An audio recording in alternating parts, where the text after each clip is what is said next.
ሰላም ጤና ይስጥልን የተከበራችሁ ተመልካቾቻችን ከአሚኮ ሳምንታዊ የስፖርት ትንታኔ ፕሮግራማችን ተጀምሯል። በዛሬው የስፖርት ትንታኔ ፕሮግራማችን የኢትዮጵያ ከፍተኛ ትምህርት ተቋማት ስፖርት ፌስቲቫል ላይ ትኩረቱን ያደርጋል። በዋናነት ውድድር ዘንድሮ ሲካሄድ ምን ገጽታ አለው በሚለው ጉዳይ ላይ ቆይታ የምናደርግ ይሆናል። በኢትዮጵያ ከፍተኛ ትምህርት ተቋማት የስፖርት ፌስቲቫል የስፖርት ማህበር ፕሬዚዳንት የሆኑት አቶ አባይ በላይሁን ከኛ ጋር ቆይታ የሚያደርግ ይሆናል። አብራችን ቆይ በአክብሮት እንጋብዛለን። ኪዳነ ማርያም ብርሃኔ ፕሮግራሙን ወደ እናንተ አደርሳለሁ። ወደ ፕሮግራማችን ከማለፋችን በፊት የአገራችንን ኢትዮ ቴሌኮምን መልእክት ተከታትለን እንመለስ። እንዲህ ያለ ስልክ እንዴት እንደማገኝ እንዳልገዛ እጅ አጠረኝ። አስፈላጊውን መረጃ ለማውረድ ስማርት ስልክ ያስፈልጋል። በተማሪ አቅም መግዛት ይከብዳል።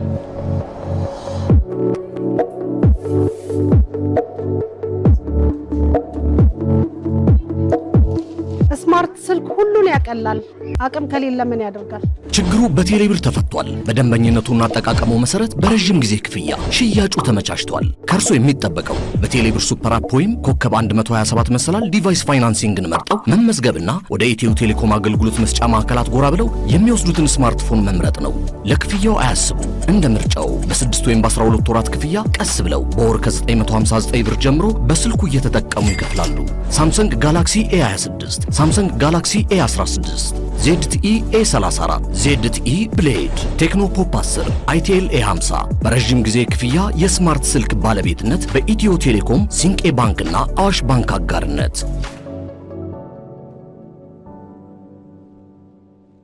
መልካም አቶ አባይ በቅድሚያ ለጊዜ ከልብ ነው የማመሰግነው። እንግዲህ የኢትዮጵያ ከፍተኛ ትምህርት ተቋማት የስፖርት ፌስቲቫል ከረጅም ጊዜያት በኋላ ባሳለፍነው ዓመት መጀመሩ እናስታውሳለን።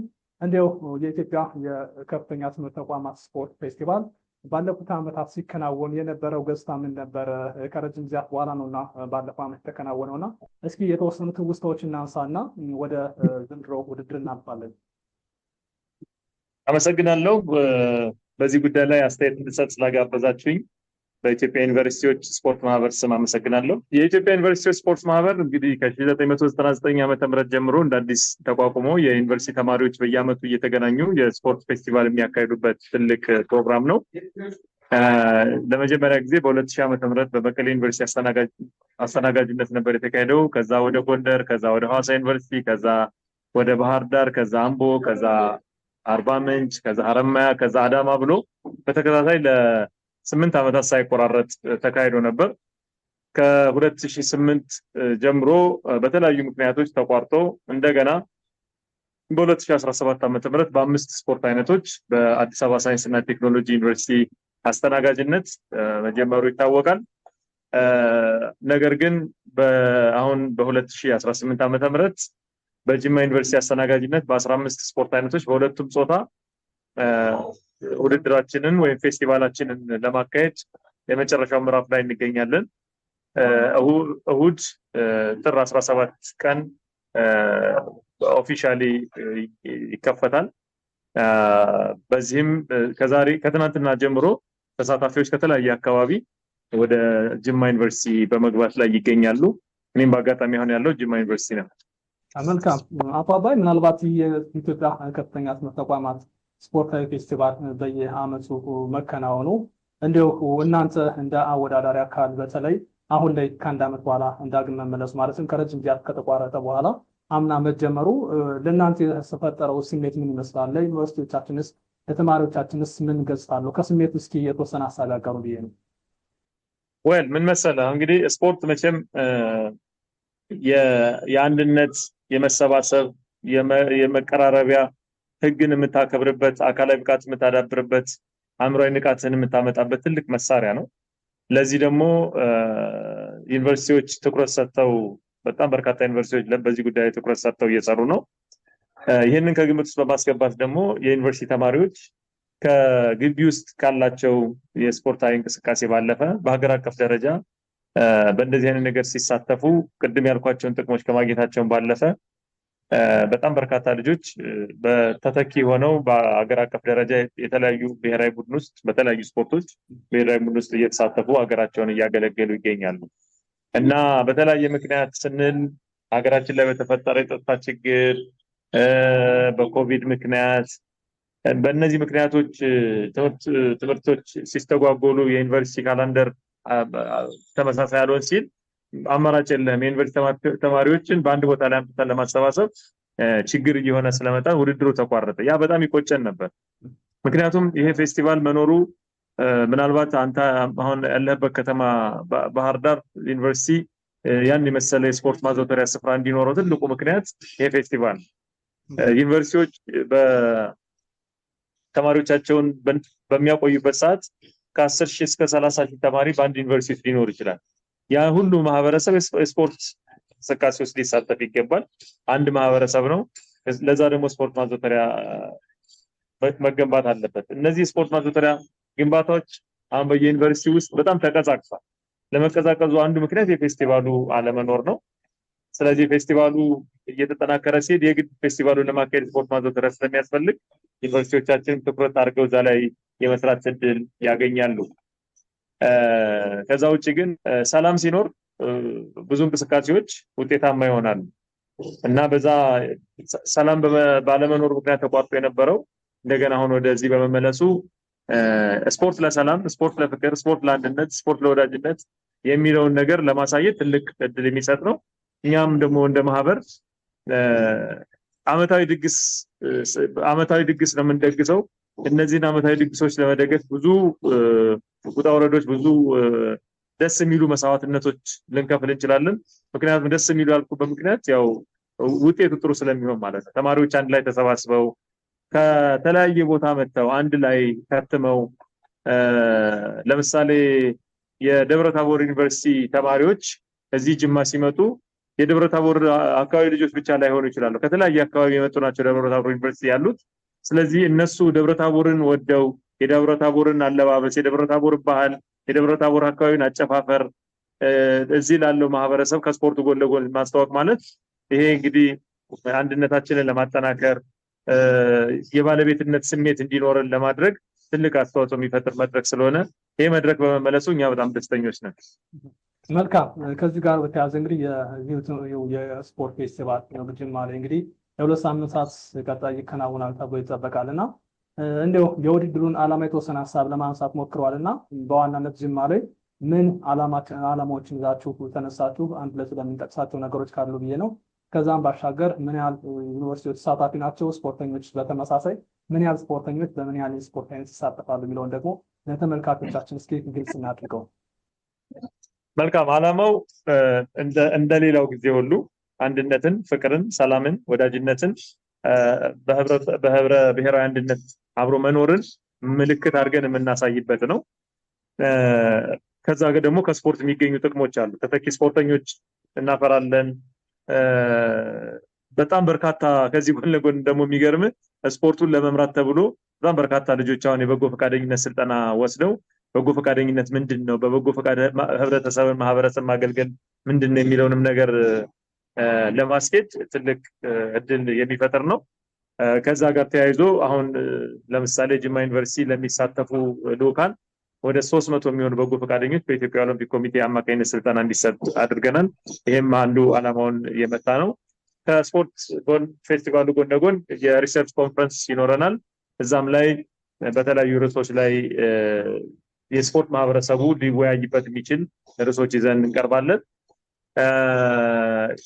እንግዲህ ከ49 አባል ተቋማት አሉን። እስካሁን ባለኝ መረጃ 49ም ለመሳተፍ ፈቃደኞች ናቸው። እንዳልኩ ከትናንትና ጀምሮ ወደ ጅማ እየመጡ ነው። በተሳታፊ ቁጥር ደረጃ ከ4500 በላይ በቀጥታ የስፖርት ውስጥ የሚሳተፉ ተወዳዳሪዎች ማለት ነው። ከዛ ግን ስፖርቱን የሚመሩ የሚያሰለጥኑ፣ ድጋፍ የሚያደርጉ ከዛ በላይ ቁጥር ያላቸው ናቸው ወደ ጅማ እየመጡ ያሉት። ይሄ ማለት ዳኞችን፣ የውድድር አመራሮችን ሳይጨምር ነው። አሁን የነገርኩ ቁጥር ወደዛ ወደ 5000 ሊጠጋ የሚችል ተሳታፊ ለ15 ቀን ያህል በጅማ ዩኒቨርሲቲ እና በጅማ ከተማ ይቆያል ማለት ነው። እናንተ ውድድሩን በስኬት ለማድረግ ከምታደርጉት ያደረጋችሁት ያለው ጥረት ምን ይመስላል? ከዛም ባሻገር አዘጋጁ ጅማ ዩኒቨርሲቲም ይህን ውድድር በስኬት ለማጠናቀቅ እየሰራው ያለው ሂደት ምን ይመስላል? ትዝብታችሁስ ምን ይመስላል? ደግሞ ይናቃል። በ2008 ዓመተ ምህረት ጅማ ዩኒቨርሲቲ ነበር የሚያዘጋጀው። ጅማ ዩኒቨርሲቲ ለማስተናገድ የመጨረሻ ጫፍ ደርሶ ነው የተቋረጠው። ስለዚህ ጅማ ዩኒቨርሲቲ አሁን የስፖርት መሰረተ ልማት ችግር የለበትም። ጅማ ዩኒቨርሲቲ እንደምታውቁት ትልቅ ዩኒቨርሲቲ ነው። የአኮሞዴሽንም የዶርሚተሪም የመሰብሰቢያ አዳራሾች ምንድነው ይሄ ለአዳራሽ ውስጥ ስፖርት የሚሆኑ ማወዳደሪያ ስፍራዎች ችግር የለበትም። በዛ ደረጃ እኛም የተለያየ ጊዜ መተን የዝግጅት ሂደቱን እየተከታተልን ነበር። በጥሩ ዝግጅት ላይ ነው ያለው። በእኛ በኩል ከ15ቱም ፌዴሬሽኖች ጋር በተጨማሪ ከኢትዮጵያ ኦሎምፒክ ኮሚቴ፣ ከኢፌድሪ ትምህርት ሚኒስቴር፣ ከኢፌድሪ ባህልና ስፖርት ሚኒስቴር ጭምር እየተነጋገርን ፌስቲቫላችን በምን አግባብ መካሄድ እንዳለበት ያው ከዚህ በተለመደው አግባብ በተቀናጀ መንገድ ብሔራዊ ፌዴሬሽኖችም ተገቢው በተለይ ሰው ኃይል በመመደብ ተገቢውን ድጋፍ እያደረጉልን ነው። በዛ መንገድ እንግዲህ ተቀናጅተን ስራ እየሰራን ነው ማለት ነው። ያው ይህ የከፍተኛ ትምህርት ተቋማት ውድድር ሲከናወን በርካታ ግብዓቶች እንደሚገኙበት ይጠበቃል። በተለይ ተተኪ ስፖርተኞች እንደ ሀገር ከማፍራት አንጻርና ይህን በማሳካት በኩልስ ምን ይጠበቃል የሚለውን ጉዳይ ደግሞ የተወሰነ ሀሳብ እናንሳ። ቆንጆ ነው። እንግዲህ ይሄ የዩኒቨርሲቲ ተማሪ ስፖርት ፌስቲቫል አንዱ ግቡ ተብሎ የሚወሰደው ተተኪ ስፖርተኞች ማፍራት ላይ ነው። በዚህም በተደጋጋሚ የምንጠቅሳቸው እንደነ ፍጹም ገብረ ማርያም እንደነ እንዳለ ከበደ በእግር ኳስ፣ በአትሌቲክስ በጣም በርካታ ልጆች፣ በእጅ ኳስ በተለይ እግር ኳስ ደግሞ በኦልሞስት አሁን በአሁኑ ሰዓት እየተካሄዱ ባሉ ሊጎች ላይ በጣም በርካታ ዩኒቨርሲቲ ተማሪዎች አሉ። በዚህ ዩኒቨርሲቲ ተማሪዎች ውድድር ላይ የወጡ ማለት ነው እና በርካታ ስፖርተኞች በርካታ ተተኪ ስፖርተኞች የሚወጡበት ነው። በውሃ ዋና ኢትዮጵያ በኦሎምፒክ ኢትዮጵያን ወክለው የሄዱ ልጆች የዩኒቨርሲቲ ተማሪዎች ነበሩ። እኛ ውድድር ላይ የተገኙ ናቸው። ይሄ ከተተኪ ስፖርተኞችን ከማግኘት አንጻር በጣም ትልቅ መድረክ ነው። ነገር ግን በዛ ደረጃ በተለይም እነዚህ የምልመላ የሚያካሂዱ አካላት በአግባቡ መጥተው በቦታው ላይ ተገኝተው በየስፖርት ውድድር ሜዳዎች ላይ ተገኝተው ተገቢው ምልመላ ቢያደርጉ እኔ በዚህ አጋጣሚ መልዕክቴን ማስተላለፍ ፈልጋለሁ። ሁሌ የምናገረው ነው። የተወሰኑ ተጫዋቾች ገበያው ላይ ይሽከረከራሉ። ከአንዱ ክለብ ወደ አንዱ ክለብ ዛስ ኦኬ ችሎታ ስላላቸው ሊገባቸው ይችል ይሆናል። ግን እታች ያሉ ተተኪ ስፖርተኞች ማን ነው የሚመለከታቸው? እዛ ፊት ለፊት ሊጉ ላይ የሚጫወቱ ልጆችን በቀላሉ ማየት ስለሚቻል ብቻ አይደለም ተሰራ የሚባለው። ወርዶ እንዲህ አይነት እድሎችን ተጠቅሞ እንዲህ አይነት የውድድር ቦታዎች ላይ የተማረ ስፖርተኛ ማግኘት በጣም ጥሩ ነው ባይነኝ ነኝ። የተማረ ስፖርተኛ የሚሰጠውንም ስራ በአግባቡ ለመወጣት ብዙ ላያደክም ይችላል። አንብቦም ከዓለም አቀፍ ግንኙነቶችም ጠንካራ ሊሆኑ ይችላሉ። በተለይም ተሻግሮ ከባህር ማዶ ሜዶ ለመጫወትም እድል የሚፈጠርበት ነገሮች ስላሉ እኔ መልማዮች ቡድናቸውን የመልማይ ቡድናቸውን ለሚቀጥሉት 15 ቀናት በተለያየ ስፖርት በእግር ኳስ ብቻ አይደለም በተለያየ ስፖርት ወደ ጅማ ከተማ ልከው ጅማ ዩኒቨርሲቲ እና ጅማ ከተማ ውስጥ በምናካሄዳቸው ስፖርት ውድድሮች ላይ የራሳቸውን የመመልመል ኃላፊነት ተወጥተው ድርሻቸውን ቢወጡ በጣም መልካም ነው እላለሁ። ጥሩ መልካም ጥሩ ጊዜ እያደረግን ተስፋ አድርጋለሁ እያሳለፍ እንደሆነ። ቀጣዩ ጥያቄ የሚሆነው ምናልባት እንደ ስፖርት ማህበር ፕሬዚዳንት ነው አቶ አባይ የውድድር በስኬት እንዲጠናቀቅ ከማድረግ ባሻገር ያው የከፍተኛ ትምህርት ተቋማት የስፖርት ውድድር ሲከናወን በርካታ አትሌቶች ስፖርተኞች ሰው እንዳሉት ይወጣሉ እና እንደ ሀገር ከዚህ ባሻገር ግን ምናልባት እንደ ማህበር ውድድሩን ወይም ደግሞ ይህን ተቋም ይበልጥ የተሻለ ለማድረግ እና በቀጣይ በቋሚነት ውድድሩን ከማስኬድ ባሻገርም ዓለም አቀፍ ስፖርተኞች እንዲፈሩ የሌሎች ሀገራትን ተሞክሮ የማየት ዕድል ይኖራቸዋል ብዬ አስባለሁ እና እናንተ እንደ ዕቅድ የያዛችሁት ምንድን ነው ማለት እንችላለን ወደፊት? አሁን ይህን ራሱ ጅማ ዩኒቨርሲቲ ለሚካሄደው ውድድር በዓለም አቀፍ ደረጃ ተከታታዮች እንዲኖሩት ራሱን የቻለ ዌብሳይት ሪል ታይም የሆነ መረጃ እየተላከ እንዲከታተሉት ይደረጋል። ራሱን የቻለ የሞባይል አፕሊኬሽን አለ። እሱ ላውንች ይደረጋል። እሱን እንጠቀማለን። ከዛ በተረፈ እንግዲህ ቴክኖሎጂን አሁን የዘመኑ የቴክኖሎጂ ነውና ለምሳሌ የወንዶች እግር ኳስን ብንመለከት 44 ዩኒቨርሲቲዎች በወንዶች እግር ኳስ ይሳተፋሉ። የ44ቱም ዩኒቨርሲቲዎች የምድብ ድልድል ከ4 ቀን በፊት ወጥቷል። በኦንላይን ነው፣ እንደ ወረቀት ጠቅልለን ዕጣ ምናምን ብለን አይደለም የሚወጣው። በዚህ አግባብ የሆነ ዓለም አቀፋዊነታችንን ለማሳየት ጥረት እያደረግን ነው።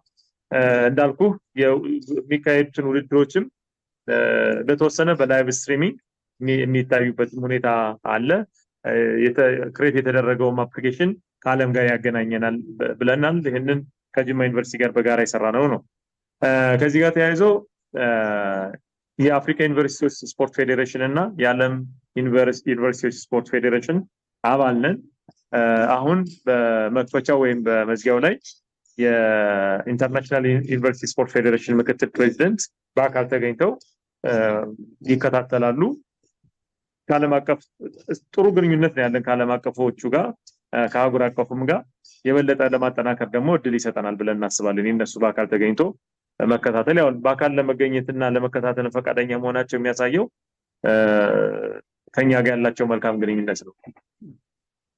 ሌላው ያነሳነው ቀደም ብለን የተወሰነ ሀሳብ ነበር። በተለይ ዩኒቨርሲቲዎች እንዲህ አይነት ውድድር ሲያካሄዱ ራሳቸውን ይበልጥ የሚያሳድጉበትና የስፖርት መሰረተ ልማቶች ይበልጥ የሚያድጉበት ነው። ባህር ዳር ዩኒቨርሲቲን ቀደም ብለን የተወሰነ ሀሳብ አንስተናል መነሻ በማድረግ እና እንደዚህ አይነት ውድድር መከናወኑ እንደ ዩኒቨርሲቲ የሚሰጣቸው ጠቀሜታ ምንድን ነው? ከዛም ባሻገር እንደ ሀገርም የስፖርት መሰረተ ልማቶች ክፍተት እንዳሉብን ይገለጻልና የዩኒቨርሲቲዎች ስፖርታዊ ውድድር መከናወናቸው ከዚህ አንጻር ምን አዎንታዊ ጎን ይኖረዋል የሚለውን ጉዳይ ለተመልካቾቻችን የተወሰነ ሀሳብ ማብራሪያ ስጡልኝ። ይሄ ቅድም እንዳልኩ ነው። ለምሳሌ አንተ ልጅህን ብትድር ከቤት ከሆነ ሙሽራ የምትወጣው ሙሽራዋን ማዘጋጀት፣ ድግስ መደገስ እንደተጠበቀ ሆነ ቢያንስ የቆሸሸውን ግድግዳ ቀለም መቀባት አይቀርም፣ መሬቱንም ማጸዳዳት አይቀርም። ቢያንስ ተመልካቾች፣ የሰርገኞች፣ የሰርጉ ታዳሚዎች ሲመጡ እንደው የቆሸሸ ነገር ላለማየት በአቅም ትሞክራለህ። ስለዚህ ዩኒቨርሲቲዎች ባላቸው በእርግጥ በአሁን ሰዓት ዩኒቨርሲቲዎች የበጀት ኮንስትሬን አለባቸው፣ ግን እንዲህ አይነት ፕሮግራሞችን ሲያዘጋጁ እንዲህ አይነት ኢቨንቶችን ሲያዘጋጁ ለዛ ሊሆኑ የሚችሉ የስፖርት ማዘውተሪያዎችን ያዘጋጃሉ። ያ ማለት ደግሞ ከፌስቲቫሉ በኋላ አሴት ሆኖ ይቀራል ማለት ነው። ቅድም እንዳልኩ 30፣ 20፣ 25 ሺህ ተማሪ በአንድ ግቢ ውስጥ ስታስተምር አይ ስፖርት ባይሰሩም ችግር የለውም ልትል አትችልም። በራሱም ይሄ የመብትም ጉዳይ ስለሆነ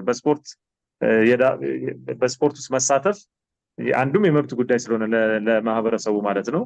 ሲቀጥልም ደግሞ ትምህርት ጥራትን ለማስጠበቅ የስፖርት ትልቁ መሳሪያ ነው ተብሎ ነው የሚታሰበው።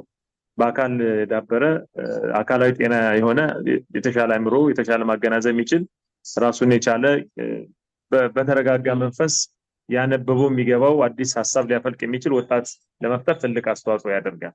ስለዚህ ዩኒቨርሲቲዎች ቢያዘጋጁ የበለጠ ጥሩ ነው። የበለጠ መሰረተ ልማት እንዲኖራቸው ምክንያት ይሆናል። በዚህም ደግሞ መንግስትም ድጋፍ ሊያደርግላቸው ይገባል። ምክንያቱም ትልቅ ሀገራዊ ዓላማ ያለው ስራ ስለሆነ የሚሆነው እና አሸናፊ ሀገር ለመገንባት በሚደረገው ጥረት ውስጥ ስፖርት ትልቁ መሳሪያ ነው ብዬ አምናለሁ እና ምክንያቱም በስፖርት እንቅስቃሴ አለ፣ በስፖርት ህግ አለ፣ በስፖርት ውድድር አለ። እንቅስቃሴና ውድድሩ የሚዳኘው በህግ ነው።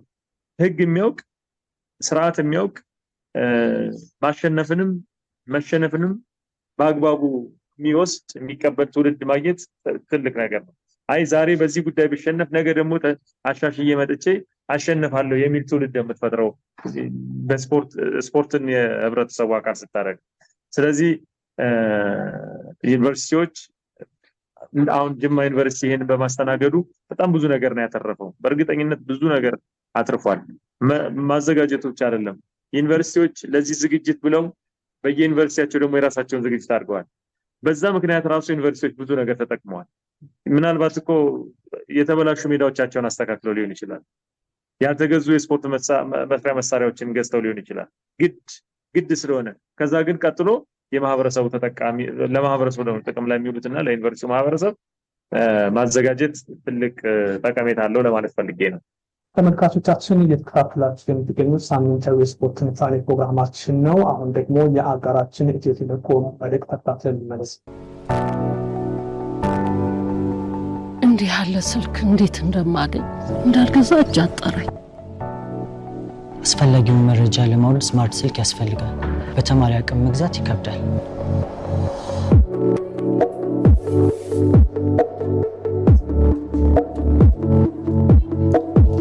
ስማርት ስልክ ሁሉን ያቀላል። አቅም ከሌለ ምን ያደርጋል? ችግሩ በቴሌብር ተፈቷል። በደንበኝነቱና አጠቃቀሙ መሰረት በረጅም ጊዜ ክፍያ ሽያጩ ተመቻችቷል። ከእርሶ የሚጠበቀው በቴሌብር ሱፐር አፕ ወይም ኮከብ 127 መሰላል ዲቫይስ ፋይናንሲንግን መርጠው መመዝገብና ወደ ኢትዮ ቴሌኮም አገልግሎት መስጫ ማዕከላት ጎራ ብለው የሚወስዱትን ስማርትፎን መምረጥ ነው። ለክፍያው አያስቡ። እንደ ምርጫው በ6 ወይም በ12 ወራት ክፍያ ቀስ ብለው በወር ከ959 ብር ጀምሮ በስልኩ እየተጠቀሙ ይከፍላሉ። ሳምሰንግ ጋላክሲ A26፣ ሳምሰንግ ጋላክሲ A16፣ ZTE A34፣ ZTE ብሌድ፣ ቴክኖ ፖፕ 10፣ አይቴል A50 በረጅም ጊዜ ክፍያ የስማርት ስልክ ባለቤትነት በኢትዮ ቴሌኮም፣ ሲንቄ ባንክና አዋሽ ባንክ አጋርነት።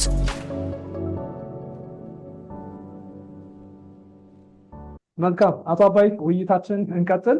ያው ስፖንሰራችን አመስግነን ወደ ውይይታችን አልፋልና እንግዲህ የውድድር ከውድድር ባሻገር ደግሞ ጎን ለጎን የሪሰርች ወይም ደግሞ ጥናቶች ይቀርባሉ ተብሏል። ቀደም ብለው እርስዎም እንደገለጹት እና ይህ ጥናት ምን ላይ ትኩረት ያደርጋል? ለሀገራችን እግር ኳስስ ምን አስተዋጽኦ ይኖረዋል በበጎ ጎን የሚለውን ጉዳይ እስኪ የተወሰነ ሀሳብ ደግሞ እናጋራለን ተመልካቾቻችን። ያው ሁልጊዜም እንደዚህ አይነት ስፖርታዊ ውድድሮች ወይም ኩነቶች ወይም ጨዋታዎች ሲከናወኑ ጎን ለጎን ከሚካሄዱ ትልልቅ ኢቨንቶች አንዱ የጥናትና ምርምር ነው። በዛ ላይ የተመረጡ ርዕሶች ወደፊት ይገለጻሉ። የተመረጡ ርዕሶች የስፖርት ማህበረሰቡ ኦልሞስት ዳኞች አሉ፣ አሰልጣኞች አሉ፣ ተማሪዎች አሉ፣ ትልልቅ የስፖርት አመራሮች፣ ባለስልጣናት አሉ አሁን በዚህ ፌስቲቫል ውስጥ እና ትልልቅ በስፖርት ላይ ሊወስኑ የሚችሉ የህብረተሰብ ክፍሎች ናቸው፣ አመራሮች ናቸው፣ ባለሙያዎች ናቸው፣ ተማሪዎች ናቸው እዚህ ቦታ ላይ የሚገኙትና ለነሱ በሚመጥን መንገድ ለምሳሌ ንጹህ ስፖርት ማካሄድ አንዱ የኢትዮጵያ ትልቁ አጀንዳ ነው። በዚህ ሰዓት በስፖርት ጥቅም የምናገኘውን ያህል ያለ አግባብ ጥቅም ለማግኘት መሯሯጥ የለብን። ስለዚህ ከምንም ነገር የጸዳ ስፖርት ለምሳሌ ከአበረታች ቅመሞች የጸዳ ስፖርት ማካሄድ አንዱ አጀንዳ መሆን መቻል አለበት። እንደ ሀገር የአንድ ተቋም ኃላፊነት ብቻ ሳይሆን ማህበረሰቡ ሊጠየፈው የሚገባ አንድ ተግባር ነው። እኛ እንደ ሀገር ያለን እምቅ ሀብት እምቅ አቅም ያለምንም ማበረታቻ ልናሸንፍ የምንችልባቸው ሰፊ እድሎች ስላሉ ግን ደግሞ የጊዜ ግሎባላይዜሽን ያመጣውም ጣጣ ስላለ ከሱ ጋር ተያይዞ ወደ እኛም ከዛ ጸጥተናል ማለት አይቻልም። ስለዚህ ማህበረሰቡ ውስጥ ማስረት መቻል አለብን። በዛ ጉዳይ ላይ አንድ ጽሁፍ ይቀርባል ተብሎ ይጠበቃል። እንዲሁም ደግሞ በባህልና ስፖርት ሚኒስቴር የተዘጋጀ ሌላ ሀገራዊ የሆነ ትልቅ መልእክት ያለው ከዚህ ሀገራችን አሁን ከምትመራበት ርዕዮተ ዓለም ጋር ተያይዞ ስፖርቱ እንዴት ነው መሄድ መቻል ያለበት የሚለውንም ራሱን የቻለ ከዚህ ሀገራችን አሁን አዲስ የስፖርት ፖሊሲ በምክር ቤት በካቢኔው ጸድቋል፣ በሚኒስትሮች ምክር ቤት ጸድቋል። ከዛ ጋር አያይዘን የምንሰራቸው የምናቀርባቸው ነገሮች አሉና የሚቀርቡት ፔፐሮች የተሻለ ስፖርትና ስፖርት አድሚኒስትሬሽኑን ስፖርት ከዚህ ከዶፒንግ ጋር የተያዘውን ከማስረጽ ጋር የተያዘ ነው። ምክንያቱም እዚህ የሚታደመው በዛ አጋጣሚ የሚታደመው ማህበረሰብ አንድም በቀጥታ ስፖርት ውስጥ ያለ ነው፣ ሁለትም ተማሪ ነው። ከዛ ከአፍተር ግራጁዌሽን በማህበረሰብ ውስጥ ገብቶ ስፖርትን እንደ ትልቅ የማሸነፊያ መሳሪያ ሊጠቀም ይችል ስለሆነ ያንን መድረክ በዚህ አግባብ ነው ልንጠቀም ያሰብነው። ወደ ውድድሩ እንምጣና ጅማ ላይ ውድድሩ ሲከናወን ምናልባት ካለፉት ዓመታት የከፍተኛ ትምህርት ተቋማት ውድድር ጅማ ላይ የተለየ ነገር ተመልካቹ ምን ሊያገኝ ይችላል? እንደ አወዳዳሪ አካልም እናንተ ካለፉት ጊዜያት በተለየ መልኩ ጅማ ላይ የተሻለ ነገር ለማሳየት ያሰባችሁት የተለየ አዲስ ነገር ካለ እሱንም ግልጽ እናድርገው ብዬ ነው። እኛ እንግዲህ ከዚህ በፊት ከነበረው ለየት ብሎ ሊቀርብ የሚችል ነገር ቴክኖሎጂ አጠቃቀም ምናልባት ይሄ 100% መቼም ማኑዋል የሆነውን ነገር እናስወግዳለን ባንልም ከኮሚኒኬ ጀምሮ ከውጤት አገላለጽ ጀምሮ 100% የቴክኖሎጂን ለመጠቀም ዝግጅቱ አለ። ያንን ነው ያለማመድ የምንመጣው። አሁን የተወሰኑ ወረቀቶች ሊኖሩ ይችላሉ። በቀጣይ ግን ቢያንስ ሜዳ ላይ ያለው ነገር የተለመደ ነው። እግር ኳስ ነው፣ ቮሊቦል ነው። ግን ከዛ በኋላ ያለው ከጀርባው ያለውን አድሚኒስትሬሽን ዘመናዊ ለማድረግ ከዚህ በፊትም ውድድር አመራራችን ትንሽ የተሻለ በጣም ኦርጋናይዝድ ነው። ውጤት አገላለጻችን ጥሩ ነው። ኮሚኒኬሽናችን ጥሩ ነው። ይሄ ከዛ ጋር ተያይዞ የሚፈጠሩ እንግልቶች የሉም። ራሱን የቻለ ጽህፈት ቤት ነው እዚህ የምናደራጀውና ያ ጽህፈት ቤት ውድድሩ የሚመራበት አግባብ ለሌሎች እንዲህ አይነት ውድድር ለሚያዘጋጁ ብዙ ጊዜ እንደ ጥሩ ምሳሌ ተወስዷል። አሁን ደግሞ የምንጨምረው ምንድነው ዌብሳይቶቻችንን አዲስ ለዚህ ብቻ ዴዲኬትድ የሆነ ዌብሳይት ክሬት አድርገናል። ከዛው ጋር ተያይዞ ደግሞ የውጤት መግለጫ ሌሎች አፖችን ሰዎች በስልካቸው ላይ ዳውንሎድ አድርገው የሚይዙት አፕሊኬሽኖችን ነው ክሬት ያደረግነውና የዘንድሮ ምንድነው ለየት የሚያደርገው ካልከኝ በተወሰነ ደረጃ ቴክኖሎጂን የተሻለ ኢንሰርት አድርገናል። አዳማ ዩኒቨርሲቲ የዛሬ 10 ዓመት ጀምረናል። በመቋረጡ ምክንያት በምንፈልገው ደረጃ አላደገም ማለት ነው ቴክኖሎጂ። ምክንያቱም we are in the university። ስለዚህ የሆነ ኢኖቬቲቭ የሆኑ ነገሮችን ማምጣት መቻል አለብን። ለዛ ደግሞ እኛም በጣም በራችን ክፍት ነው። አዳዲስ የቴክኖሎጂ ሀሳቦች ሲመጡ በምንም መንገድ ገፍተን አናውቅም። ኢቭን ቢበላሽ እንኳን ቴክኖሎጂን በመጠቀማችን እየተወሰነ እኛ ላይ ዋጋ የሚያስከፍል ነገር እንኳን ቢኖር ለዛ ዝግጁ ነን። እስከዛሬም በነበረው ነገር ለምሳሌ አዳማ ሳይንስና ቴክኖሎጂ ዩኒቨርሲቲ በነበረው ፌስቲቫል ላይ ለመጀመሪያ ጊዜ የሰብስቲቲዩሽን ለእግር ኳስ ማለት ነው ቦርድ ዲጂታል ላይ ያቀረብነው እኛ ነን። በአገር አቀፍ ደረጃ እንኳን እንደዛ ቀርቦ አያውቅም ነበርና እንደዚህ አይነት ነገሮች ዘንድሮ ደግሞ አፕሊኬሽኖችን አምናም አስቱ ላይ በነበረው በአዲስ አበባ ሳይንስና ቴክኖሎጂም ላይ እንዲሁ ከምድብ ድልድል ጋር ተያይዞ ቴክኖሎጂውን ለመጠቀም ሞክረናል። የዘንድሮ ትንሽ አድቫንስድ ነው እንዳልኩ። የምድብ ድልድሉ እንኳን ሰው በየቤቱ ሆኖ 49 ዩኒቨርሲቲ ተወካዮች በየቤታቸው ሆነው ነው የምድብ ድልድሉን የተከታተሉትና ራንደም በሆነ የምድብ አደላደል ዘዴ ነው ያንን ነገር እዛ ያደረስነው ማለት ነው። ተመልካቾቻችን የማጠቃለያ ሀሳብ ከማቅረባችን በፊት ደግሞ የዚህ የስፖርት ትንታኔ ፕሮግራማችን አጋር ኢትዮ ቴሌኮም ነው። የእሱን መልእክት ተካፍለን ስንመለስ ሀሳቦችን የማጠቃለያ ሀሳቦችን ከአቶ በላይ ጋር ቆይታ የምናደርግ ይሆናል። አብራችሁን ቆዩ። እንዲህ ያለ ስልክ እንዴት እንደማገኝ እንዳልገዛ እጅ አጠረኝ። አስፈላጊውን መረጃ ለማውረድ ስማርት ስልክ ያስፈልጋል። በተማሪ አቅም መግዛት ይከብዳል።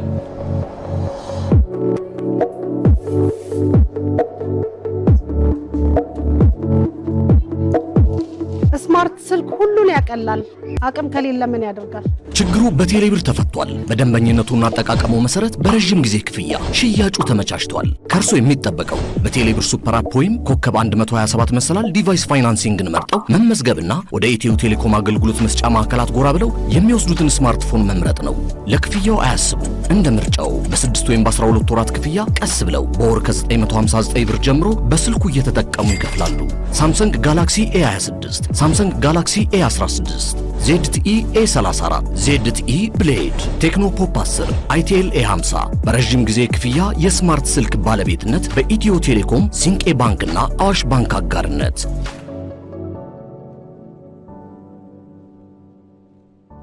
የማጠቃለያ ሀሳቦችን ያደረግን ነውና እንግዲህ የውድድር ጅማ ላይ ሲከናወን ከውድድር ባሻገር ተጫዋቾች ወይም ደግሞ ስፖርተኞች እርስ በርስ የሚለዋወጡበት ልምድ ነውና ምን መልእክት ያስተላልፋሉ? ምንስ ከስፖርተኞች ይጠበቃል? ከዩኒቨርሲቲዎችስ ምን ይጠበቃል የሚለውን ጉዳይ እናንሳና እናንተም ደግሞ በዚህ ሂደት ውስጥ የምታደርጉትን እገዛ ማጠቃለያ ሀሳብን አድርገው። በጣም ነው የማመሰግነው። ጅማ ዩኒቨርሲቲ እና ጅማ ከተማ ይህን ፌስቲቫል ያማረ የደመቀ እንዲሁም አይረሴ ለማድረግ ሆነን ለመናገር በጣም ጥረት አድርገዋል እና ዩኒቨርሲቲዎች ወደዚህ ሲመጡ እንዳልከው ቅድም እርስ በርስ መገናኛ፣ እርስ በርስ መታወቂያ፣ ልምድ የሚለዋወጡበት ነው። ከስፖርቱ ጎን ለጎን በነገራችን ላይ ማታ ማታ የባህል ልውውጥ የሚያደርጉበት መድረክ አለ። በጣም የደመቀ በጣም ቆንጆ መድረክ አለ። እዛ ላይ ራሳቸውን የበለጠ የሚያስተዋውቁበት፣ እርስ በርስ የሚተዋወቁበት እኔ የዚህ ዩኒቨርሲቲ ነኝ፣ ትውልዴ እዚህ ነው፣ የምማረው እዚህ ነው፣ የምማርበት ትምህርት ይሄ ነው፣ እኔ ከዚህ ጋር ተያይዞ ደግሞ ይሄ ክህሎት አለኝ ተብሎ እርስ በርስ ትውውቅ የሚፈጥሩበት ትልቅ መድረክ ስለሆነ ያንን ነው በጉጉት መጠበቅ ያለባቸው። በስፖርት የታወቀ ነው። ስፖርት ሲባል ውድድር ማለት ነው። ውድድር አለ። በውድድር ውስጥ ማሸነፍ መሸነፍ አለ። ሰው ነው ውድድርን የሚመራው። ከውድድር አመራርም ከዳኛም ከምንም እንደ ሰው ስህተት እንኳን ቢፈጠር ሁልጊዜ የስፖርተኛ ትልቁ ብቃቱ ምንድነው? ያንን ሽንፈትን በጸጋ መቀበል፣ ማሸነፍንም እንደ ትልቅ ነገር መታየት የለበት። ምክንያቱም እዚህ ተወዳድሮ ከማሸነፍ ይልቅ ትልቁ ነገር የሚታየው መሳተፉ ነው። እንደ ትልቅ ነገር የሚታየው መሳተፍ ነው።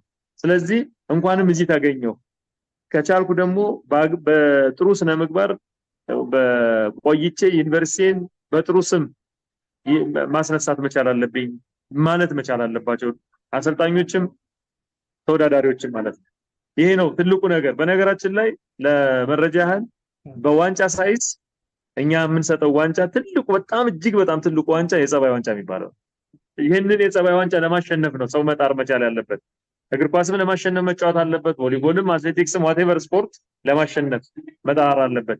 መሸነፍ ግን ብንሸነፍ በጨዋታው ብንሸነፍ በአጠቃላይ ግን ተሸንፈናል ማለት አይደለም። የኛ ማሸነፍ ማለት እንደ አንድ ተሳታፊ እዚህ ጅማ ዩኒቨርሲቲ መገኘት በራሱ ማሸነፍ ነው። ተወዳዳሪዎች በዚህ ስሜት እንዲመጡ ከአደራ ጭምር ለማሳሰብ እወዳለሁ። መልካም። የኢትዮጵያ ከፍተኛ ትምህርት ተቋማት የስፖርት ፌስቲቫልን በተመለከተ የስፖርት ማህበር ፕሬዚዳንት የከፍተኛ ትምህርት ተቋማት አቶ አባይ በላይሁን በስልክ ገብተው መረጃ ስለሰጡን ከልብ ነው የማመሰግነው። መልካም የውድድር ጊዜ እንዲሆን እመኛለሁ። አመሰግናለሁ በጣም። እኔም እድሉን ስለሰጣችሁኝ የአሚኮን እውነት በጣም በጣም በጣም ከልብ አመሰግናለሁ። በርቱ። የኢትዮጵያ ዩኒቨርሲቲዎች ስፖርት ማህበር ወዳጅ ሚዲያ እንደሆነ አውቃለሁኝ። በዚሁ እንግዲህ በተለይ አሁን በአገር አቀፍም በክልል ደረጃ በአግባቡ እንደሚደመጥ አውቃለሁ። በዚሁ እናንተም ስራችሁ በጣም ደስተኛ ነኝ፣ ተከታታያችሁ ነኝ። እግዚአብሔር ይስጥልኝ። አመሰግናለሁ። የተከበራችሁ ተመልካቾቻችን ስትከታተሉት የነበረው ሳምንታዊ የስፖርት ትንታኔ ፕሮግራማችን ነው። በዋናነት ደግሞ የኢትዮጵያ ከፍተኛ ትምህርት ተቋማት የስፖርት ውድድርን በተመለከተ ነው ቆይታ ያደረግነው። ፕሮግራም በመምራት ኪዳነ ማርያም ብርሃኔ ከእናንተ ጋር ቆይታ አድርጌያለሁ። ሳምንት በሌላ መሰናዶ እስከምንገናኝ ጤና ይስጥልን።